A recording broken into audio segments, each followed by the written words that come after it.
Shalom. First of all, I'd like to give all glory and honor to Yahweh, Ba'ashem, Yahushai, Ba'ashem, Rakakatash.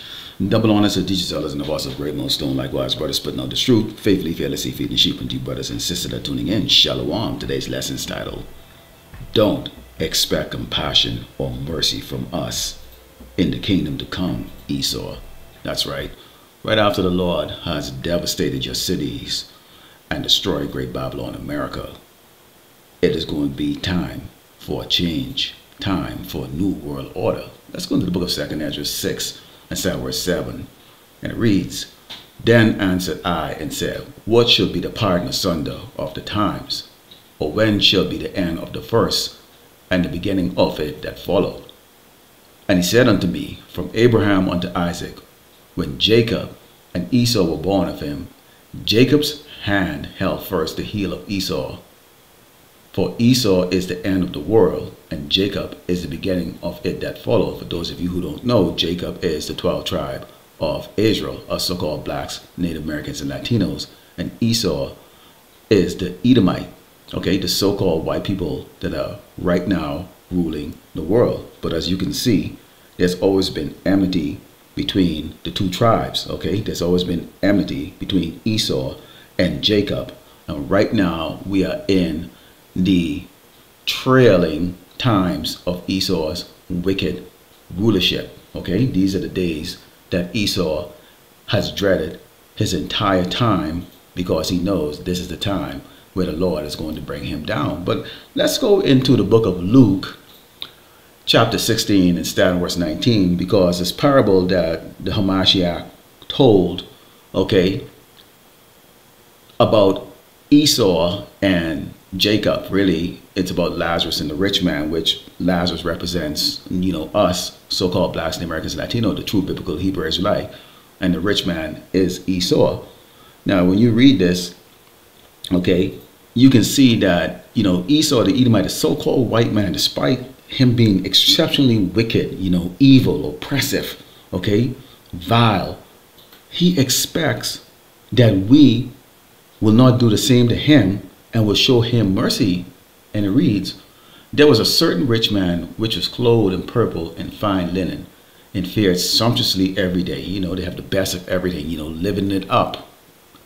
And there was a certain beggar named Lazarus which was laid at his gates full of sores. And that's us. The Lord punished us, put us into slavery, gave us, to Esau to do as he will with us, punish us, beat us, molest us, rape us, rob from us, make mockery of us, and designed to be fed with the crumbs which fell from the rich man's table. Moreover, the dogs came and licked his sword.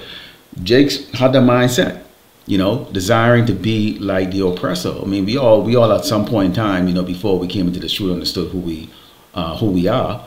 We mimic whatever we saw these Edomites did because we thought that was the way to live. We wanted to enjoy the life that they were enjoying, okay? But we see, that did not work out well for us at all. Even those that did wind up, crossing that boundary and, getting into becoming a lapdog for Esau. We're seeing what's going on right now. Except P. Diddy is an example of that. Michael Jackson was an example of that. And here we look around and we're seeing what? The dogs, these other nations, these other tribes are referred to as dogs. They prosper over here, set up gas station, businesses.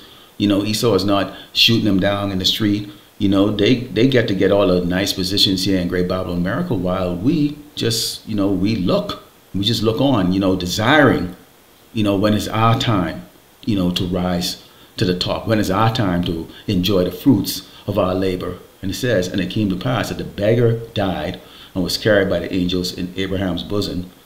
The rich man also died and was buried. And in hell he lifted up his eyes, being in torment, and seeth Abraham afar off and Lazarus in his bosom. So we're going to see a trading place is coming here. In fact, we're starting to see the early, movements. The Lord is making those movements right now as you're seeing Esau's wicked, empire is collapsing, and the righteous men are boldly stand out on the highway in the Bible in this unicorn, proclaiming that. Okay, while the rest of our people are still desiring the crumbs, we are looking to take rulership. Okay, as I open up in 2 Ezra, 6, verse 7, okay, we held Esau's heel, meaning what? This was always our rulership. This was always ours. Okay, the kingdom to come was always going to be for the biblical Hebrew Israelites. Okay, Yasharallah. And it's continuing, it says, and he cried and said, Father Abraham, have mercy on me and send Lazarus that he may dip the tip of his finger in water and cool my tongue, for I've been tormented in this flame. Now, he's not an actual fire. Okay, hell is a condition that you're in. We're in hell right now. Even doing this ministry, we have to tolerate YouTube's, unrighteous policies, deleting our videos because the thumbnail offended.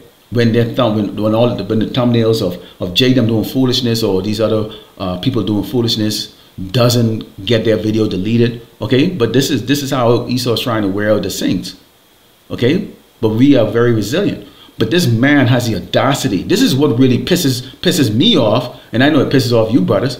And you had the elder Apostle Ramla today when he did his lesson. He talked about the fact that, in the kingdom, when these Edomites start to beg us for mercy and expect us to show mercy on them, that really is going to tick us off, man. Okay, this man has the audacity to ask a Malak to send us, or tell us or order us to go easy on him. After what he's did to us, raise dogs up to be over us, put them in positions over us, while he slaughter our people in the streets, and get the gonads to expect us to not deliver to him what he delivered to us. And it says, but Abraham said, Son, remember that thou in thy lifetime received thy good things, and likewise Lazarus evil things. But now he is comforted, and thou art tormented. Again, it's going to be a changing of the gods. Okay, the kingdom to come is going to be ruled righteously. Esau, you are going to be at the bottom. You are going to be tormented.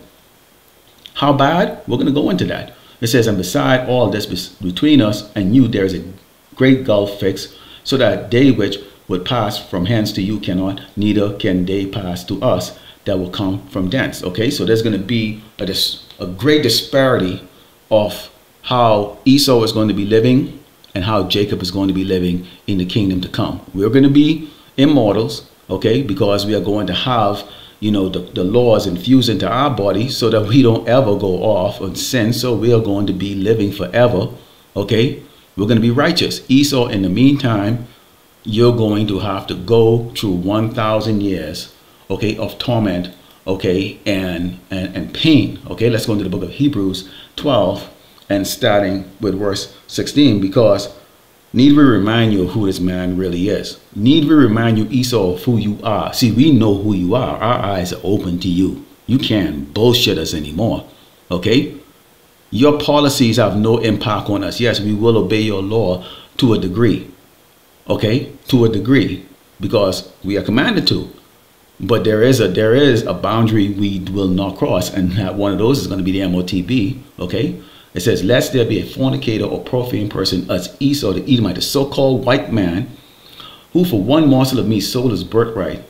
For ye know that afterward, when he would have inherited the blessing, he was rejected, for he found no place of repentance, though he sought it carefully with tears. So the Lord, Yahweh Shemai Shai, the Almighty, is not going to show you any mercy. Yahweh Shai, our Mashiach, is not going to show you any mercy. The angels are not going to show you any mercy. Even the doggone demon spirit Satan is not going to show you mercy. Nobody's going to show you mercy. We certainly as hell are not going to show your ass mercy. You better get that to your skull right now, you Edomites. You're not going to be shown mercy at all. Okay? So you see, this is a trickling effect here. Here's what the Lord Yahweh Shemai told us how to deal with you. Revelation 18 and 6, it said, reward her even as she rewarded you, and double unto her, double according to her works, which your work is nothing but wickedness and evil. In the cups which she had filled to her double. We had to give to you double.